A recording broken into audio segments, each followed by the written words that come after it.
Buonasera, buonasera, buonasera a tutti, buonasera a voi che siete qui oggi, stasera, sempre un piacere qua vederci, i sabati carichi a palla. Buonasera a te che ci stai seguendo da casa, buonasera alle nostre coppie, alle nostre giovani coppie che sono al ritiro, le salutiamo, ci stanno molto simpatiche, ci mancano, forse, più o meno, lo scoprirete, ok?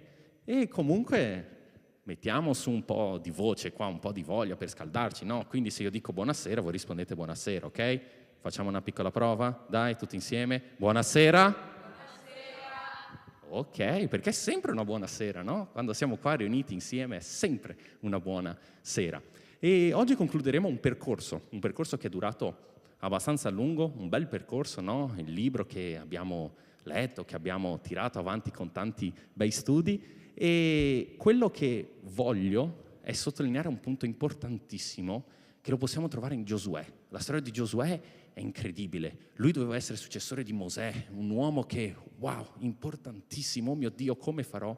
E Dio nel capitolo 1 di Giosuè gli dà delle indicazioni. In particolare mi interessa quello nel versetto 8, quando Dio gli dice: questo libro della legge non si allontani mai dalla tua bocca, ma meditalo giorno e notte. L'importante è, quando noi siamo qui, impariamo, riceviamo, e uscire lì fuori e fare in modo che tutto quello che abbiamo imparato non si allontani da noi, non si allontani dalla nostra bocca perché lo ripetiamo, non si allontani dal nostro cuore perché ci sta vicino, non si allontani dalla nostra mente perché ogni volta ricordiamo, ruminiamo insieme su quello che abbiamo imparato. Perciò in questo momento vi chiedo di alzarvi in piedi e di avere proprio uno spirito di gioia, di festa e di lode, perché noi siamo qui vivi, vegeti, e possiamo effettivamente farlo. Perciò tutti insieme cantiamo insieme al nostro Dio, lodiamo insieme al nostro Dio. Guarda la tua destra, guarda la tua sinistra, qualcuno che non hai visto da 1 o 2 settimane, perciò salutiamoci, stiamo insieme, abbracciamoci se necessario e cantiamo insieme al nostro Dio.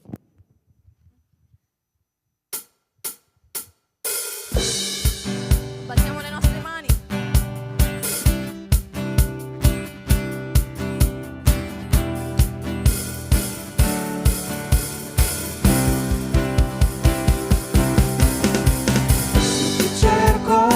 Vengo a te, Signore,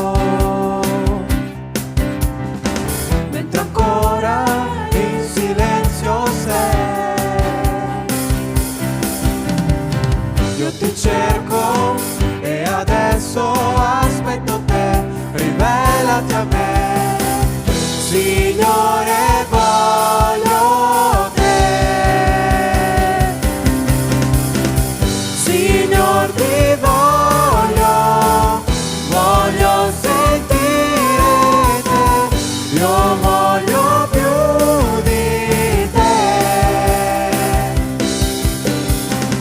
voglio toccare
viene per me, che i miei peccati pagò, io lo credo, sì lo so. La mia vergogna portò, i miei dolori guarì, io lo credo, sì lo so. Alzo la voce, oh, Gesù risuscitò e ora vive in me. Gesù vive in me, Gesù vive in me, Gesù vive in me.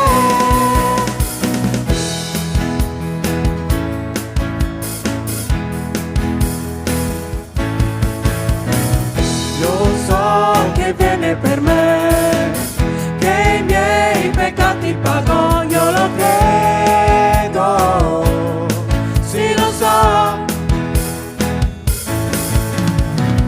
La mia vergogna portò, i miei dolori guarì, io lo credo, sì lo so. Alzo la voce, oh, Gesù risuscitò e ora vive in me. Gesù vive in me, Gesù vive in me, Gesù vive in me.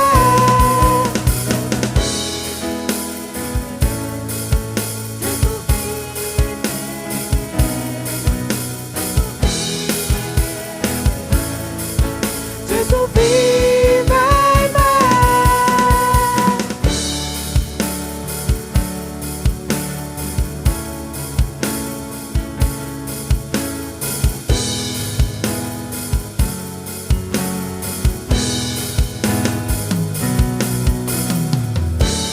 Prendi tutti i pesi miei, mi porti in alto insieme a te, regno tuo.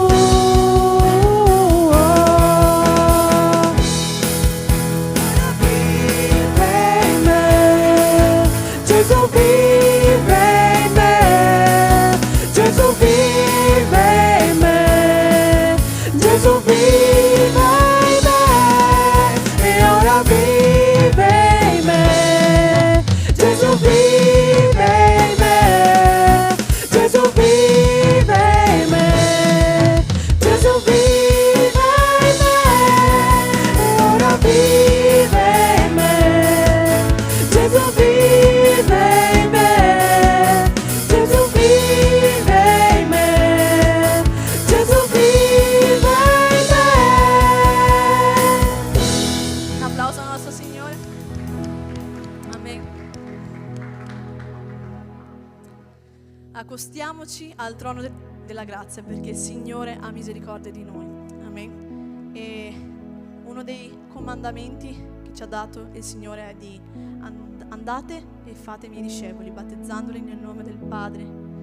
E in questo momento, prima di cantare questa canzone, vorrei che voi pensaste alle persone che sono fuori, che magari hanno delle necessità, che hanno bisogno di conoscere qualcuno che li salvi, che li guarisca, che gli dia tutto ciò che un essere umano ha bisogno. E che possiamo noi in primis mettere il nostro cuore dinanzi a Dio e fare una preghiera e offrire le nostre vite. Amen. Possiamo cantare Io ti offro me stesso con tutta l'anima, con tutto quello che io ho, anche se non potremo mai ripagare ciò che Cristo ha fatto nelle nostre vite. Sappiamo che Lui è venuto per noi e è venuto anche per coloro che sono là fuori. Amen. Cantiamo.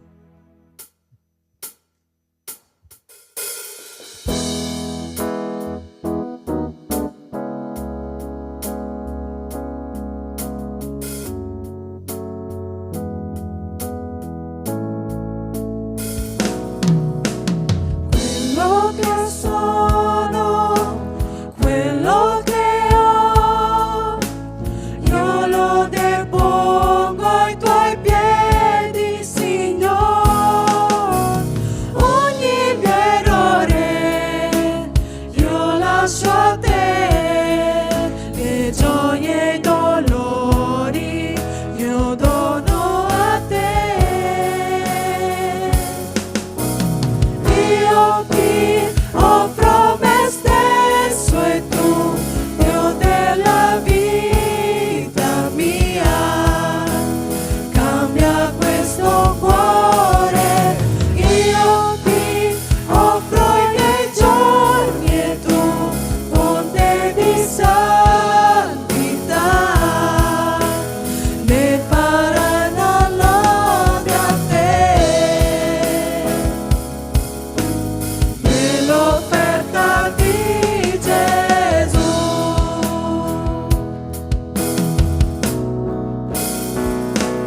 quello che fui, che mai sarò, ogni mio sogno e progetto, Signore, tutto in te io riporrò, e un nuovo cammino con te scoprirò. Io ti offro me stesso e tu, Dio della vita mia, cambia questo cuore. Io ti offro i miei giorni e tu, fonte di santità, ne farai la lode a te. Nell'offerta di Gesù, cosa viviamo che non sia il tuo dono, che cosa diamo che non sia già tuo. Ogni creatura vive, canti le tue meraviglie, Signore. Io ti offro me stesso e tu, Dio della vita mia, cambia questo cuore. Io ti offro i miei giorni e tu, fonte di santità, ne farai la lode a te. Nell'offerta di Gesù, ne farai la lode a te. Nell'offerta di Gesù.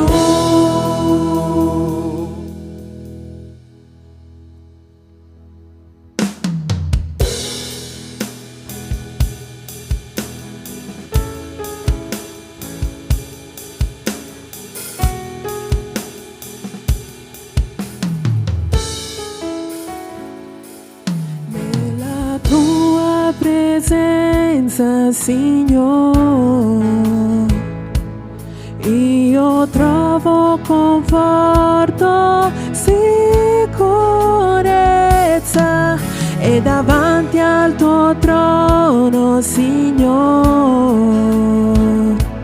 io voglio prostrarmi, consegnarmi a te.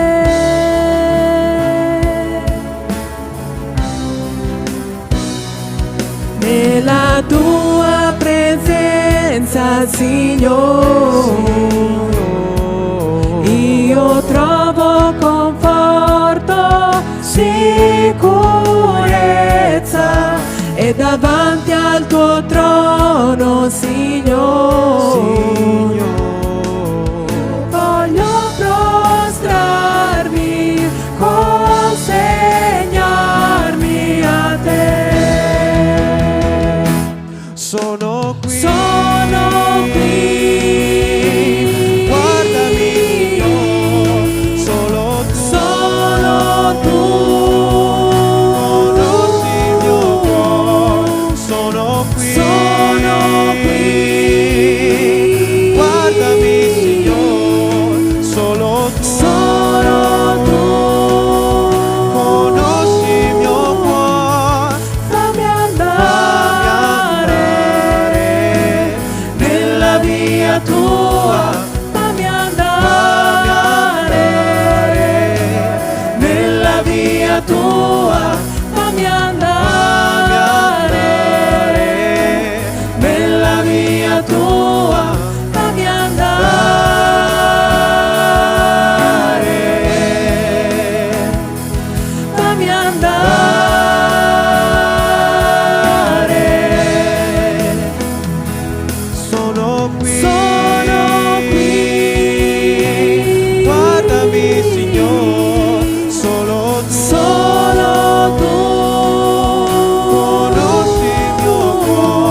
fammi andare,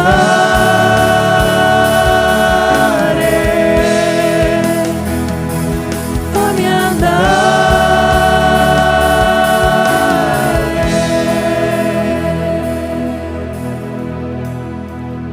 Grazie Padre per questo momento, Signore.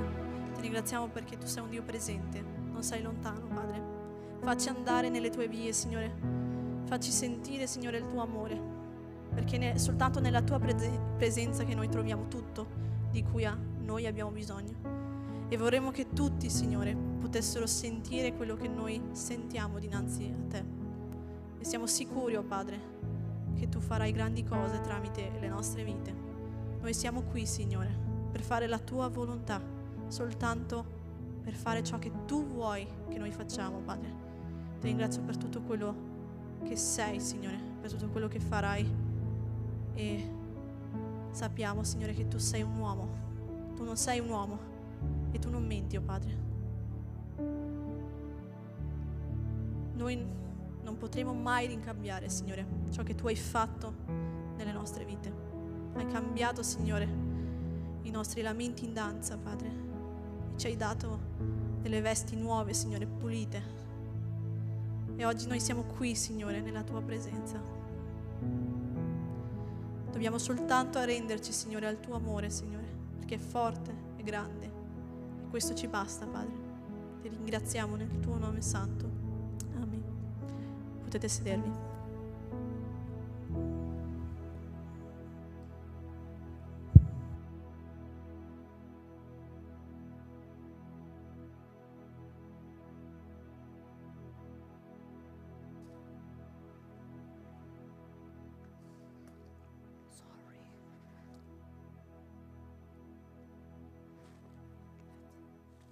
Prova.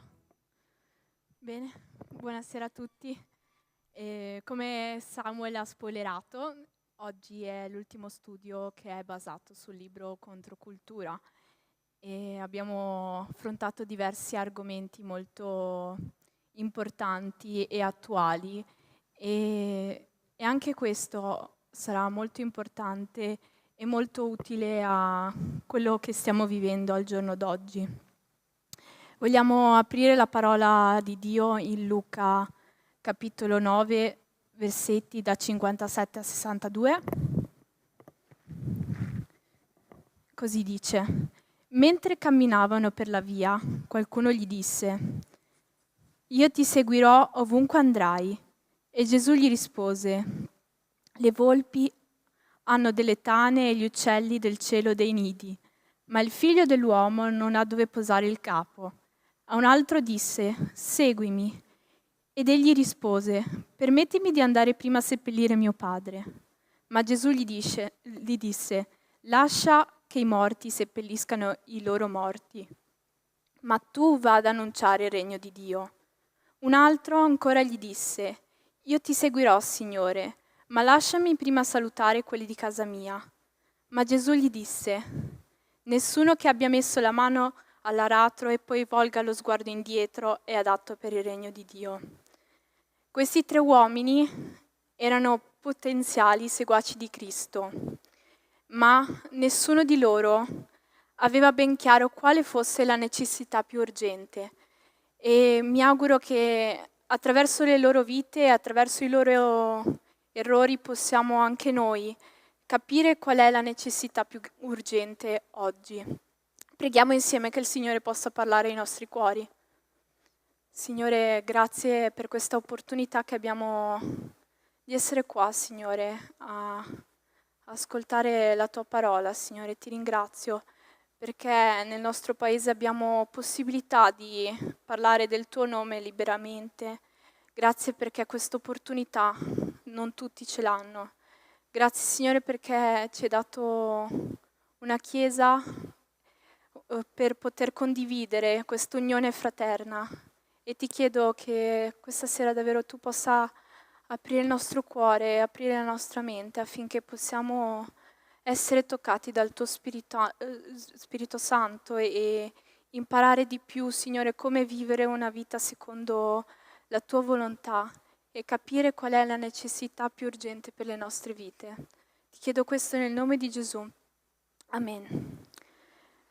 Allora, analizziamo prima il primo personaggio. In Matteo 8, 19, 22, se puoi andare avanti, è la stessa storia, la prima storia, il primo personaggio. Ci viene detto che questo uomo era uno scriba, quindi questo uomo studiava la parola di Dio e la trascriveva.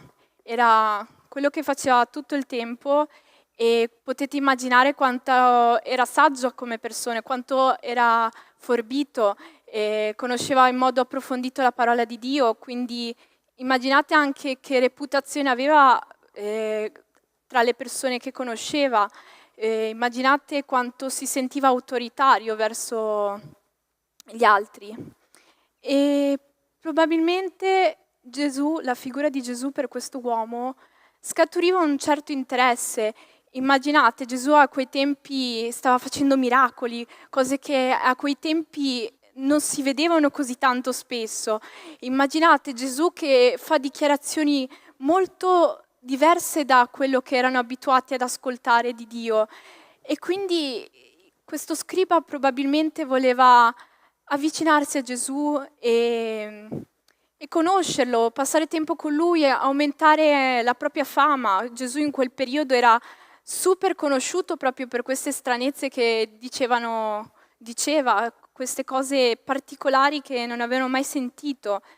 E quindi questo scriba non voleva farsi perdere l'occasione di avvicinarsi a Gesù e guadagnare qualcosa da lui, no? E quindi questo uomo va da Gesù e gli dice: io ti seguirò ovunque tu andrai. E forse questo scriba non sapeva davvero il significato delle parole che stava annunciando, non capiva forse davvero il senso profondo di quello che gli stava dicendo. Però Gesù sapeva com'era il cuore di quella persona e infatti gli risponde: le volpi hanno delle tane e gli uccelli del cielo dei nidi, ma il figlio dell'uomo non ha dove posare il capo. Probabilmente questa risposta per lo scriba lo fa scendere un po' con i piedi per terra. Alla fine questo ci fa capire una cosa, che la vita di un seguace di Cristo non è un guadagno, o almeno per avere un guadagno bisogna sempre avere un sacrificio. Significa lasciare le proprie convinzioni, essere un seguace di Cristo. Significa lasciare le proprie comodità, significa lasciare la propria fama. Pensate solo al fatto che per guadagnare lo stipendio dovete lavorare, oppure per prendere un bel voto a scuola dovete studiare. C'è sempre un pezzo da pagare. E la stessa cosa vale per essere seguaci di Cristo. Non possiamo ricevere benedizioni e salvezza da parte sua se non abbiamo un sacrificio dentro di noi. E la parola di Dio è chiara in questo, non lo nasconde. Infatti in Luca 9:23 viene detto: diceva poi a tutti, se uno vuol venire dietro me, rinuncia a se stesso, prenda ogni giorno la sua croce e mi segua. Quindi vorrei proprio pensare a questo, no? Siamo disposti a rinunciare alle nostre comodità sociali, alle nostre comodità economiche, per diffondere l'Evangelo, per seguire Cristo? Ho visto persone rinunciare a tante cose per molto meno, per cose di molto meno valore. Ho visto persone dormire per strada settimane con un solo sacco a pelo, non lavarsi per tutto quel tempo solo per guadagnare il primo posto in un concerto. Cioè, cose che non hanno proprio valori spirituali, eppure l'idea di lasciare tutto per Cristo ci un po' fa dubitare. Se le persone sono disposte a fare così tanto per cose di poco valore, siamo disposti noi a fare la stessa cosa per seguire Cristo? Voglio lasciarti questa domanda. e spero che faccia riflettere te come ha fatto riflettere a me. Vogliamo scegliere la comodità o vogliamo scegliere la croce? Questo scriba pensava di ricevere una comodità sociale stando vicino a Cristo, pensava di guadagnare qualcosa, ma non sapeva che per guadagnare qualcosa ci vuole un sacrificio. Analizziamo anche il secondo personaggio.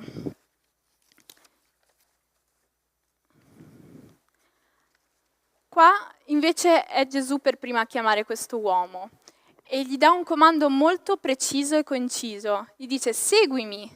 E l'uomo gli risponde: permettimi prima di andare a seppellire mio padre. E, sapete, in Palestina le temperature sono molto più alte di quelle che abbiamo qua. E quindi quando moriva una persona, il funerale veniva fatto in tempi molto brevi perché il cadavere si decomponeva molto più velocemente. E quindi possiamo dedurre che questo uomo aveva appena perso il suo padre. Quindi, cioè, guardando dal suo punto di vista, possiamo pensare che ha una richiesta molto comprensiva, no? Eppure Gesù gli dice: lascia che i morti seppelliscano i loro morti, ma tu va ad annunciare il regno di Dio. Questa risposta, a primo impatto, probabilmente ci può sembrare una risposta un po' insensibile da parte di Gesù. Eppure il Signore voleva insegnare qualcosa di importante a quell'uomo. Non voleva impedirgli di far seppellire suo padre, fargli un funerale, insomma è una cosa normale, ma voleva insegnargli che non c'è nulla al primo posto che il regno di Dio. Il Signore oggi ci chiede di essere disposti ad abbandonare le nostre priorità per una missione più grande. Come c'è scritto nel libro, mi è piaciuta molto questa frase e volevo riportarla anche a voi. Più importante di onorare i morti è proclamare il regno di chi muore nel peccato. Ogni giorno ci sono persone che nel mondo stanno morendo nel peccato. Possiamo pensare che stiamo vivendo situazioni difficili, possiamo pensare che la nostra vita è priorità, ma se noi pensiamo a questa prospettiva che siamo vivi in Cristo, già siamo messi meglio di tante persone che ogni giorno, pian piano, stanno distruggendo la propria anima e se non facciamo qualcosa per queste persone saranno perdute per sempre. Quindi possiamo pensare che in realtà Gesù era tutt'altro che una persona insensibile. Anzi, la parola di Dio ci dice un'altra cosa. In Matteo 9,36 ci dice: vedendo le folle, ne ebbe compassione, perché erano stanche e sfinite, come pecore che non hanno pastore. Quindi, perché aveva compassione delle sofferenze delle persone, voleva non dar loro solo una salvezza momentanea, non voleva dar loro un conforto terreno, ma voleva dargli un messaggio eterno. Spesso troviamo Gesù che guarisce le persone nel corso della sua vita, abbiamo tanti esempi, il cieco, il paralitico, il lebbroso. Gesù ha guarito tante persone e molto spesso quando ha guarito quelle persone, invece di dirgli semplicemente sei guarito, puoi andare, Gesù gli dice: i tuoi peccati ti sono guariti, i tuoi peccati ti sono perdonati. E questo ci fa capire una cosa importante, che nonostante i nostri occhi e agli occhi delle persone in quel momento la sofferenza fisica era più importante, Gesù vedeva il loro cuore e sapeva che quelle persone avevano per primo bisogno di essere guarite nell'anima. Spesso anche noi incontriamo persone così, che sembrano avere esteriormente dei problemi, delle situazioni difficili, ma dobbiamo guardare più a fondo, dobbiamo guardare che nel loro cuore hanno bisogno di essere guariti, non solo esteriormente, ma hanno bisogno di una salvezza eterna, una salvezza che davvero può lasciargli qualcosa. E sicuramente il Signore non rimane indifferente alle situazioni difficili che sono esterne, ma riflettiamo davvero che le persone hanno bisogno di una guarigione del loro cuore. Quindi anche noi siamo chiamati a proclamare l'Evangelo e a portare questa salvezza. E quindi voglio lasciarti anche qua con una domanda. Ci accontentiamo di conservare la nostra vita o vogliamo sacrificarci per la missione? E infine, parliamo del terzo personaggio. Il terzo personaggio fa una richiesta molto semplice a Gesù. Gli dice: ti seguirò, Signore, ma lasciami prima salutare quelli di casa mia. Eppure Gesù gli risponde: nessuno che abbia messo la mano all'aratro e poi volga lo sguardo indietro è adatto per il regno di Dio. È un po' strana come risposta, però il Signore sapeva probabilmente come sarebbe andata se quell'uomo fosse tornato a casa. Immaginate questo uomo che dal nulla decide di seguire Gesù.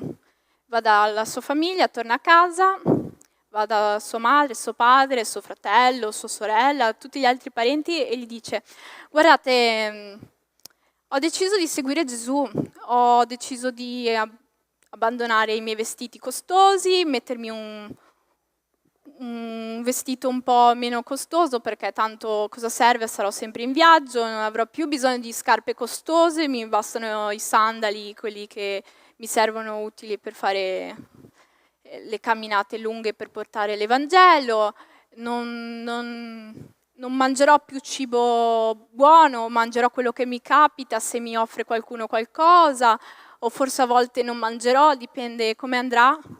Dormirò per strada, probabilmente non sarò sempre al sicuro, se forse qualcuno è gentile mi ospiterà a casa mia, quindi andrò via e probabilmente neanche vi vedrò più, non so se avrò poi tempo di salutarvi di nuovo, avrò tempo di vedervi di nuovo. Immaginate la reazione di questi parenti, questi genitori, questi fratelli e sorelle.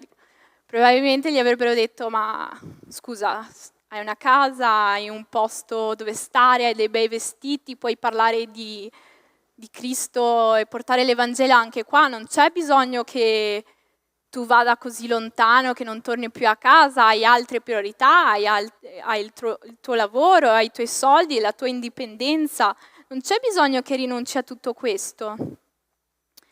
E purtroppo è così anche al giorno d'oggi. Per quanto i nostri familiari possono essere persone utili per la nostra vita, possono essere ottimi consiglieri, quando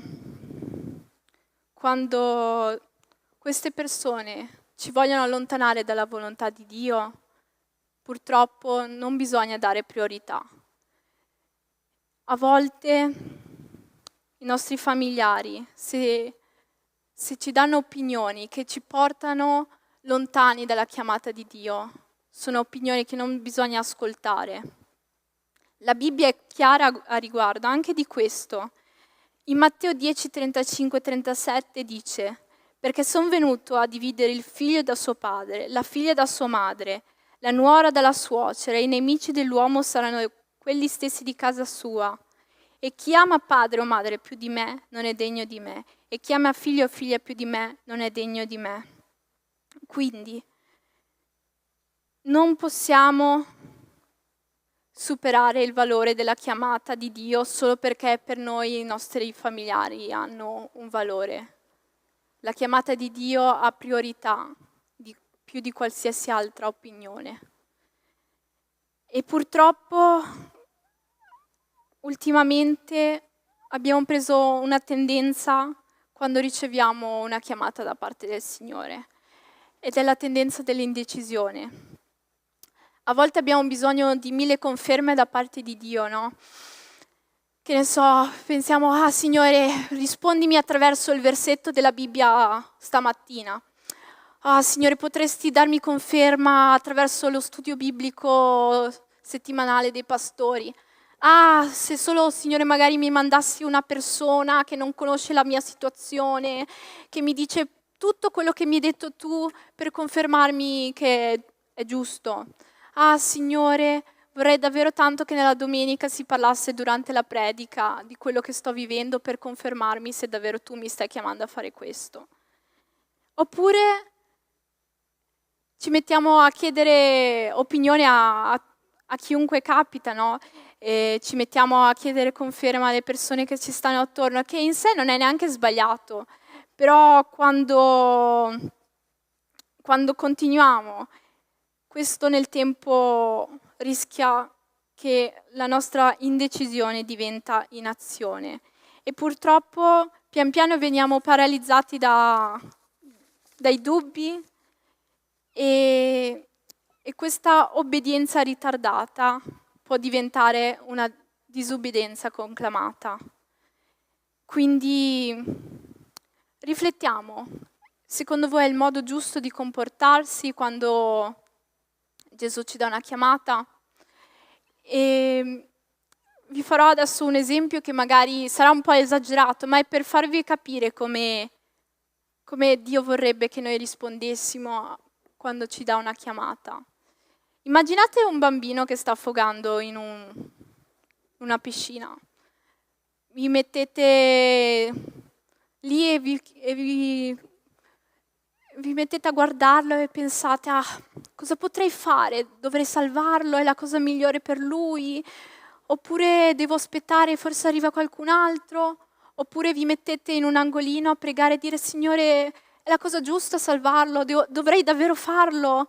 Ma è giusto? Dovrei davvero fare così? Cioè, non credo fareste così. La prima cosa che magari vi verrebbe spontaneo è tuffarvi e salvare quel bambino. E la stessa cosa il Signore ci chiede di comportarci quando Dio ci dà una chiamata e dire sì, sono pronto ad agire. Quindi, mentre noi ragioniamo sull'urgenza che ha il Vangelo di essere predicato, 2 miliardi di persone ancora non l'hanno ascoltato.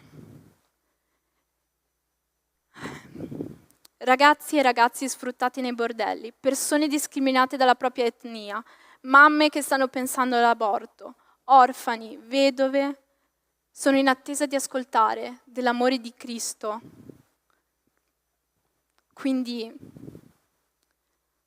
questa battaglia possiamo affrontarla. E la cosa bella è che questa battaglia non appartiene a noi, appartiene a Dio, ma Dio vuole renderci partecipi di questa battaglia. Vuole che siamo suoi mediatori, vuole che siamo suoi contributori. E quindi il Signore ci dà 3 modi in cui possiamo portare questo Vangelo a queste persone che ancora non l'hanno ascoltato. Spererei che ognuno di noi potesse contribuire con tutte queste 3 cose, ma il Signore non ci chiede di dargli tutto il braccio subito. Possiamo fare passo per passo e spero che almeno una di queste cose da oggi cominceremo a farle. Una di queste cose che può essere di aiuto è la preghiera, sicuramente. Possiamo chiedere al Signore che possa toccare i cuori delle persone, possiamo chiedere alle persone che possa mandare missionari in posti in cui è difficile andare, possiamo chiedere a persone che siano toccate per evangelizzare gruppi di persone difficili da portare a Cristo.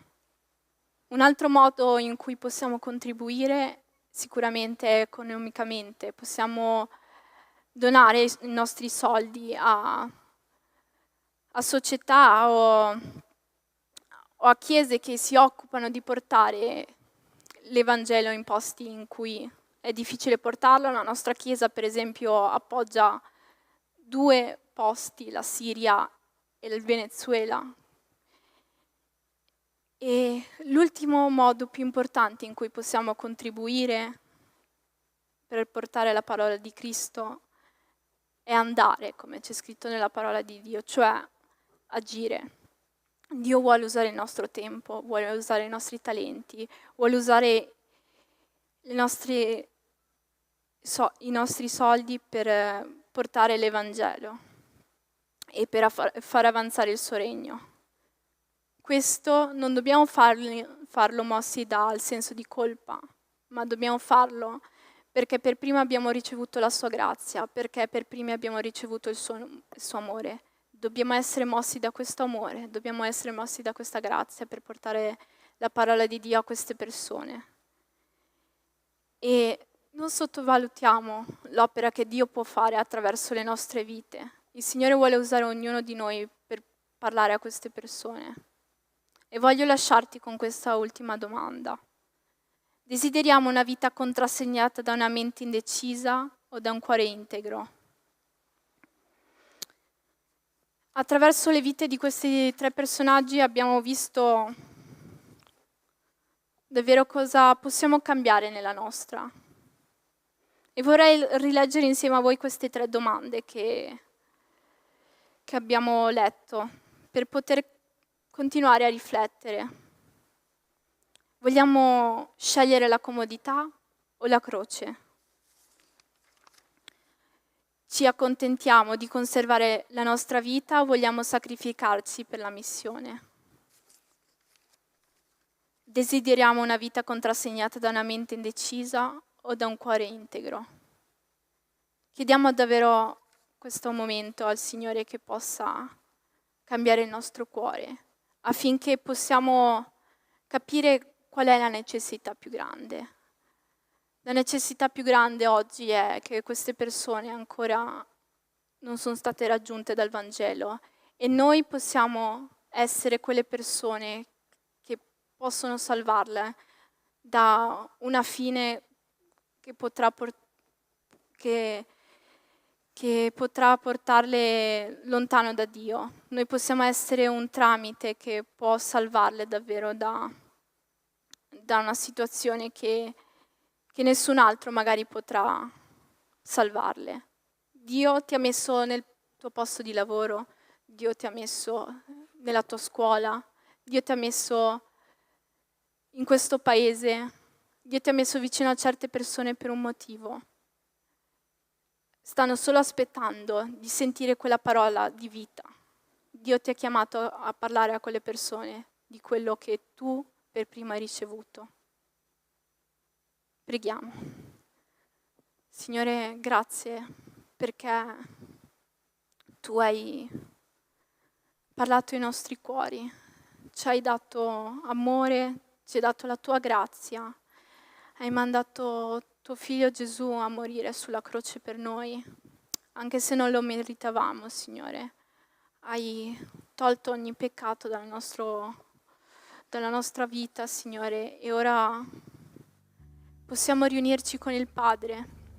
Signore, questo amore molte persone ancora non lo conoscono. Molte persone stanno soffrendo, Signore, senza sapere cosa stanno cercando, senza sapere qual è la soluzione. Signore, ti chiedo che tu possa risvegliare in noi il desiderio di portare questa soluzione a queste persone. Tocca il nostro cuore affinché siamo sensibili, Signore, alle sofferenze spirituali di queste persone, affinché davvero possano trovare vita eterna in te, Signore. Ti chiedo questo nel nome santo di Cristo Gesù. Amen.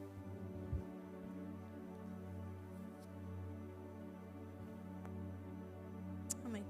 Alziamoci in piedi e passiamo al nostro momento di decime offerte.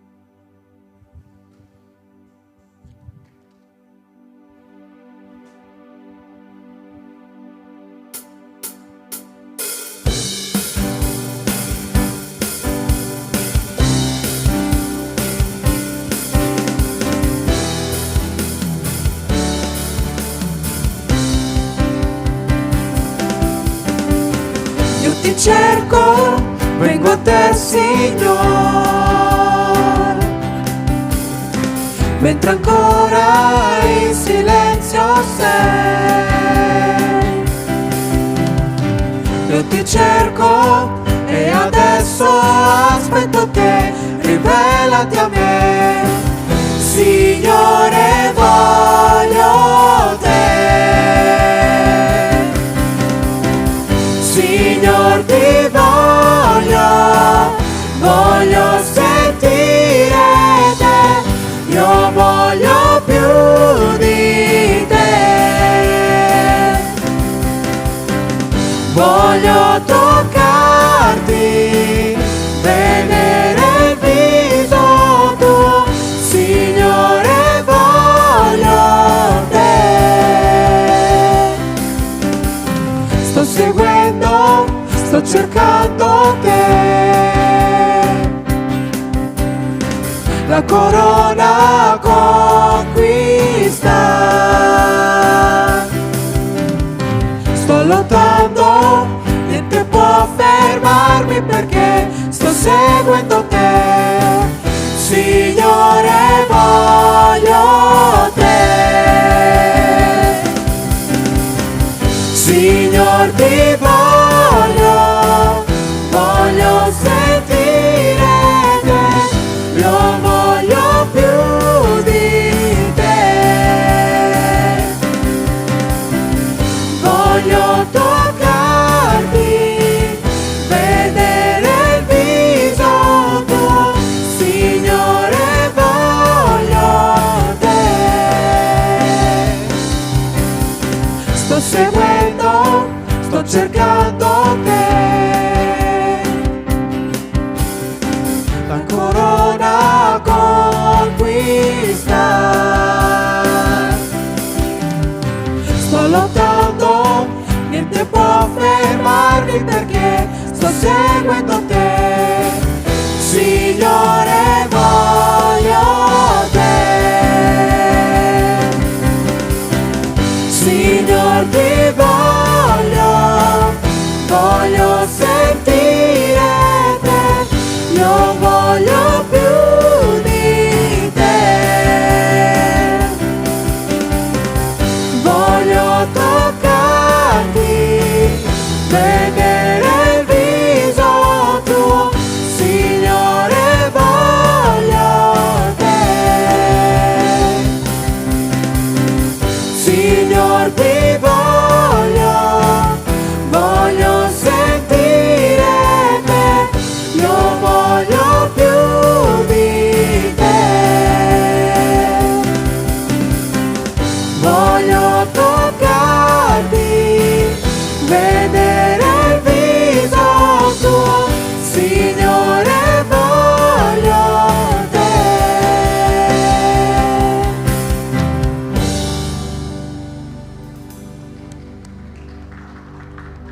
Signore, ti ringrazio per questa serata, Signore, insieme a tutti noi, Signore. Ti ringrazio per questa lode, per aver rivolto te, Signore. Nel nome di Gesù, amen. Potete sedervi.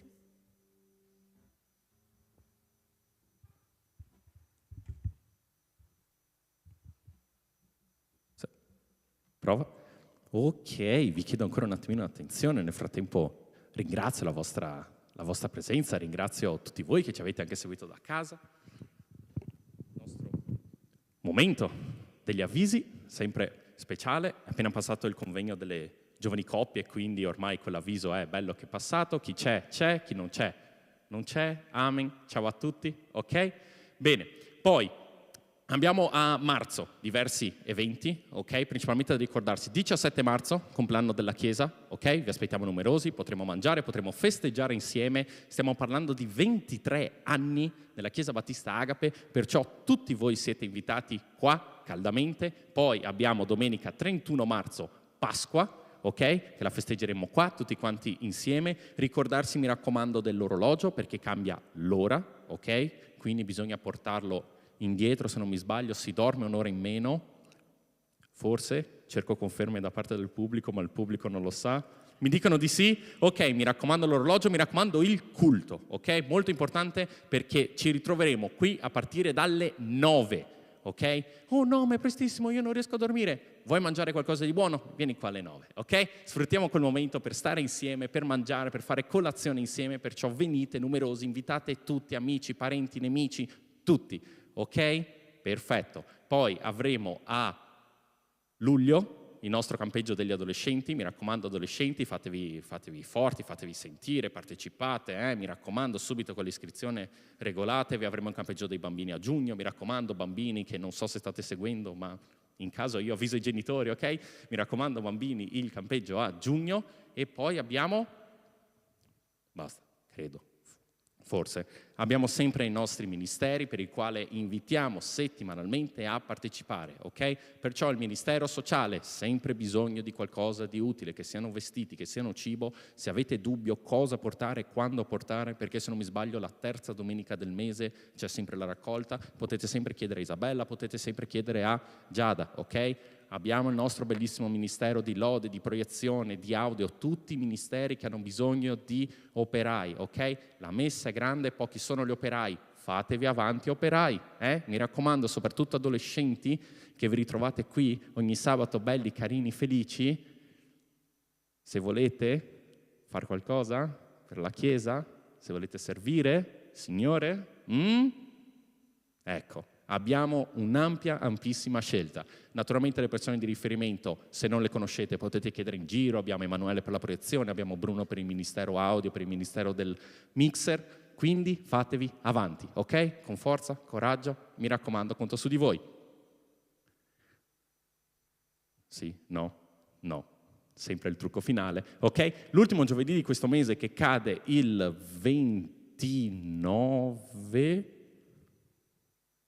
28, grazie. Il 28 abbiamo il nostro incontro di preghiera. Di nuovo, ricordiamo, questo è un incontro che parte dai giovani, ma è rivolto a tutta la Chiesa, ok? Pregheremo per situazioni impellenti, che siano qui in regione, che siano a livello globale.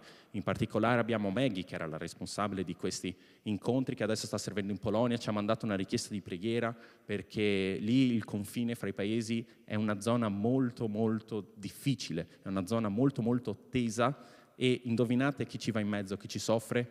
Famiglie. Ci soffrono persone come noi, perciò questa è la nostra opportunità di dare un aiuto, di pregare, ok? Mi raccomando, vi aspettiamo numerosi, tutta la Chiesa. Stavolta ho finito, non ho finito. È una bellissima foto con Eliano, c'è stato un baby shower a cui io sfortunatamente non ho partecipato. Spiase, ero a Milano, spiase, ok? Ma è stata davvero una serata, giornata, pomeriggio bellissimo. Mi hanno raccontato che hanno mangiato davvero tanto, mi hanno raccontato che si sono divertiti davvero tanto, perciò davvero questo è quello che succede quando il popolo di Dio si riunisce, ed è sempre una gioia, sia terrena sia nei cieli. È sempre bellissimo queste situazioni, queste opportunità. Questo in particolare era a Conegliano. Credo di aver finito.